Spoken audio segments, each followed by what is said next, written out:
So, Mark, where have you been the last couple months? What's been going on in your world? Man, of course, we all had the holidays. Things Hmm. kind of slowed down a little bit around the holidays. But I've been doing a lot of interviews. We have a major project going on that I can't really talk about. I can't go public with yet right now. That's going to be taking up a lot of our time here between now and probably the end of the year. So me and Mary Colbert, I know Mary Colbert's trying to start her prayer team back up again, try to get things amped up for that because we know there's some issues that are going on in the country right now, which I'm sure we'll get into later on in this episode. But just doing interviews. I've got some people wanting me to do conferences and stuff like that. And I'm not real big on the whole conference idea, so I'm just taking one thing at a time as it comes along. Yeah, definitely. Well, yeah, let's dive into some of the current events. I think one of the biggest there's two really big topics that you've talked about previously, and they hadn't actually happened yet. Well, I guess one of them hadn't happened yet as much, and that's the big Hollywood blow up and the sex scandals and the pedophilia coming to light. What are Right. your thoughts on that? I wrote that word "time is up for those who are corrupt" in 2015, and it said that these people like the Clintons and Obama and all these guys were going to go down. There would be judges, senators, congressmen. All these guys were going to go down. Now, it didn't get into specifics of what they were going to be charged with, because I mean, Sam, look right now at some of the allegations that are coming out. I mean, you've got everything from pedophilia, child sacrifice. You've got treasonous acts, uranium one. I mean, the list goes on and on and on. I mean, you're going to see the length, the depth, and the width of this thing is so big, it's going to literally boggle people's minds. They're not going to be able to even wrap their heads around it, how big this thing actually goes and how deep it goes. This is not just about America. I want people to understand that. This is God is taking back America. He's dealing with the corruption in America, but this is about taking back the entire earth right now. The Luciferian reign is coming to an end. I mean, look at Saudi Arabia right now. Who would have ever thought that they would have taken down how many of those princes over there right now when the president made a deal with that young prince over there? And now you've had two princes die. One was in a gun battle. The other was in a helicopter or plane crash, I think it was. And then the rest of them have been put in prison. So, I mean, and Saudi Arabia was the number one funder of these corrupt politicians. That's where all the corrupt money was coming from. So you're seeing this stuff go worldwide right now. So God is cleaning house worldwide. Yeah, it's fun to see. It's fun to be actually too. I mean, we talked.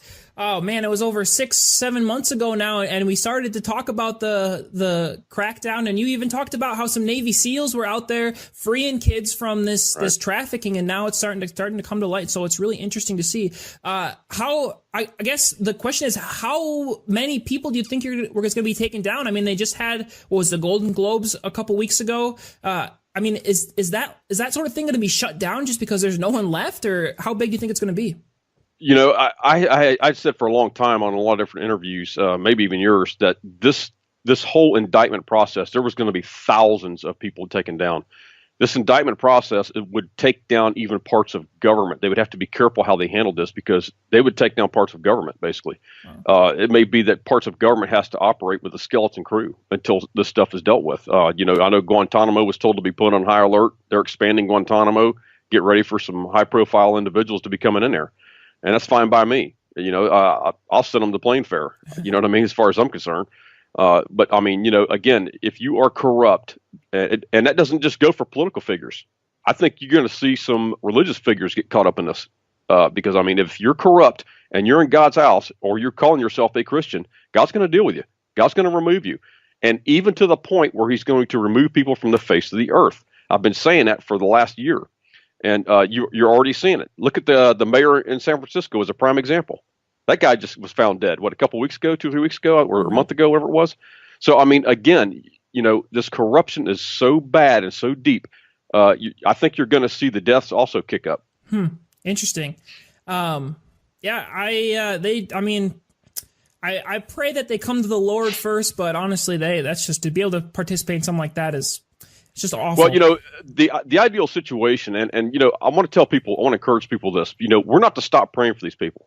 Okay, like the Hillary Clintons and the John McCain's or whatever the case may be. Because think about this for a minute, and I just want to put this in the viewers' minds. If we took Hillary Clinton and was able to bring her to the Lord, what kind of stuff could she roll over on and expose and bring the entire system down, basically, if she was on the side of light versus dark where she's at right now. I'm just using that as a case in point here. Now, there's going to be some people, it doesn't matter what you do, you're not going to be able to save everybody. That's just a fact. But that doesn't mean that we stop trying to effect a rescue mission on some of these people. Now, are these people going to roll over on one another? Like Hillary Clinton, even though she is still part of the dark side? Yeah, absolutely. You're going to see these people squeal like pigs. I mean, they're going to literally just start giving stuff up to save their own necks. So, I mean, but do we stop praying for them? Absolutely not, man. It's our job to go and try to minister to these people and still bring them into the kingdom. You know, that's something that I don't think I've ever heard anyone say. And you're spot on is, you know, Hillary Clinton, like they always love to put her in an evil light because of the terrible, terrible things she's done, but she's still human and she still has a soul, and nothing's going to compare to the damnation that she may face in hell. And it's a rescue mission. You're right. It's like, man, it got hit me hard in the heart. It caught me off guard. It's just like, those are real people. They're real people. You know, that doesn't mean that divine justice is still not going to be served. You know what I mean? They're still going to get divine justice, but that doesn't mean that we still cast them aside and not pray for them, or at least try to lead them to the Lord. Again, not everybody, we're going to be able to save everybody, but we still have to have that rescue mindset where we're going in and effect a rescue, basically. Absolutely. And hey, if they're not going to be rescued, that's when we take them down, because we're not going to stand for that crap anymore. But yeah, so I guess the next big move that Trump did recently was the moving of the Capitol. What are your thoughts on that? Well, obviously, I mean, it's very historic. I mean, I'm happy that he did it, you know, because where America leads, everyone else follows, and you're seeing other countries jump on board. So, I mean, I think it was a historic day. I think it opened up the floodgates of blessings on America. You know, that prophecy I wrote, America, America, before Donald Trump came into office, was saying that God was going to use Donald Trump to bring the blessings to America, because America's never reaped her harvest. I mean, look at all the countries we liberated. Look at all and the blood that's been spilled on foreign soil to liberate these countries was not in vain. You know, a lot of people want to say, well, you know, we spilled blood for no reason. No, it was always for a reason. That was for the gospel to go forth. It was to liberate countries so that the gospel could go forth. 90% of the gospel that's gone throughout the earth has been from America. But America has never received her harvest from all the seeds that she has sown. So all those seeds are coming back to America now sevenfold through Donald Trump. And America will be used as the end time hub by which the end time harvest will be launched. What would you say to someone who, because, well, for example, I've done a lot of research on our history, and you can obviously see the hand of people like the Rothschilds and their hand in all of the way our government works, and really the dark, deep state, kind of leading the charge on a lot of different movements. And so a lot of people would argue the opposite, that America hasn't reaped what it sowed yet, but more of a negative way. I guess so. What would you say to that? It's hard to hold people accountable that don't know what's going on. You know, with this technology, we know what's going on now. People are getting better educated as to what's going on. So now they're able to act on it, whereas before it was hidden in secrecy. They were able to hide it. So it's hard to hold people accountable that had no knowledge of what was going on. To give you, for instance, nobody really knew the deep state. Nobody really knew the Illuminati. I mean, it was a conspiracy theory. You know what I mean? 10 years ago, nobody was ever talking about it. Now, it's common knowledge on the street. You can go on the street and you've got people that aren't even Christians talking about the Illuminati and the New World Order. It's common knowledge now. So now we're coming into a period where I believe God can hold people accountable, because when you have the knowledge of something, now you can be held accountable for it. So, but people are acting on it. You're seeing them vote people out of office. You're seeing them rise to the occasion. So you're seeing a lot of things like that right now. That's what I would say to someone like that. This video belongs to lordsprophecy.com. Please visit our website for more update. lordsprophecy.com. Spelling LORDS prophecy.com. Thanks for your support. Yeah, definitely. So I guess in your mind, you see our culture swinging. How far do you think that we can swing it back to where it's supposed to be? Do you think we can go all the way, or do you think we're going to kind of, I guess, run out of gas? Well, we're always going to have issues. I mean, nothing's going to be perfect. You know what I mean? But America as a whole is going to prosper like never before. Look what's happening right now. The jobs are coming back. Manufacturing, companies are moving back. The oil, which we'll go into here in a minute, that I'm fixing to go into here with you. I mean, the energy thing is just fixing to bust wide open. I mean, literally wide open. So I mean, we've got all these good things fixing to happen, and the problem is that most evangelicals cannot see this happening, and it's like they still want to go out here and I know people that are literally praying against Trump, and they call themselves Christians, and it's like, look, can you not see the hand of God on this man moving in the right direction?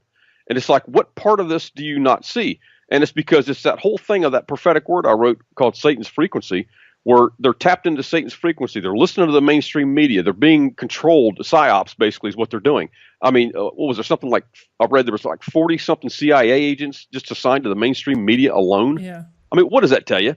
I mean, so I tell people, stop listening to the mainstream media. Stop listening to certain individuals on YouTube or social media, the doom and gloom, because the doom and gloom is Satan's frequency. Jesus said, go out and preach the good news. He didn't say go out and preach an apocalyptic end time message. And that's been part of the problem, is that we've been indoctrinated in the church for decades now with this apocalyptic fear-based message trying to scare people into the kingdom. It's not working anymore, folks. I don't know what to tell you. And did they ever stop and think for 1 second, Sam, also that they lost their power and authority because they're preaching that kind of a message? When Jesus sent his disciples out, he said, preach the good news. And it's when you preach the good news, the power and authority now becomes back. So people start operating in power and authority because of the gospel. So it's like we've lost that edge, and they've caught on to this doom and gloom where they've now become addicted to it. Now, if you look at the Freemasons and Illuminati and this, that, and the other, their one goal is to change the DNA of man.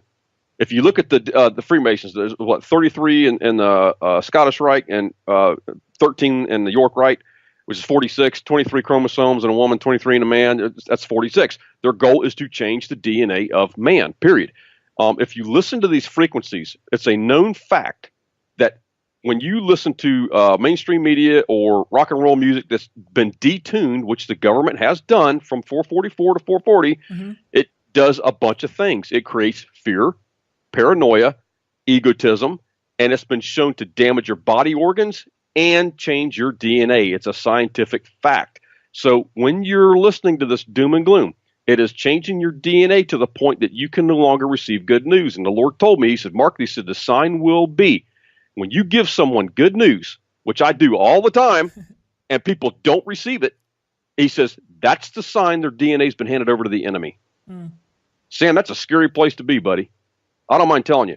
To think that my DNA, I have damaged myself to the point that I can no longer hear heaven's frequency, but I'm hearing Satan's frequency all the time, and it's blinded me spiritually. It's blinded me where I can't hear anything. I mean, that's a scary place to be. So I tell people all the time, and I've been getting emails since I've been doing this kind of about the doom and gloom stuff, this teaching. People say, hey, Mark, I listened to it. I caught on to what you said. I turned the TV off. I'm not listening to mainstream media anymore. No social media. I'm just listening to Donald Trump's Twitter feed and his Facebook page. I'm getting the truth straight from the source. And he said, and people are saying, hey, I'm actually feeling better physically. I'm feeling better mentally. I feel my faith beginning to come back. The one thing I will say is that, was it Chief Sitting Bull had a saying, and he says, there's two dogs that live inside every man. One's mean and evil and one's good. And those two dogs are fighting one another every single day. And somebody asked that chief one day, he says, which dog's winning? And the chief said, it's whichever dog I feed the most. And which dog are you feeding? Are you feeding that fear-based doom and gloom dog? Because that's where 90% of the church is at right now. They're feeding that fear-based doom and gloom dog. That dog has got them down by the throat where they cannot see anything else except for that dog. He's got his grip on him, and they cannot even see the good news. If it was to bite him in the hind end, they wouldn't even see it. I mean, that's the problem with the people right now, is why they're not seeing God's hand moving, or their perception is they're not seeing God's hand moving. And it's because that dog's got them by the throat. Yeah. It's just as simple as that.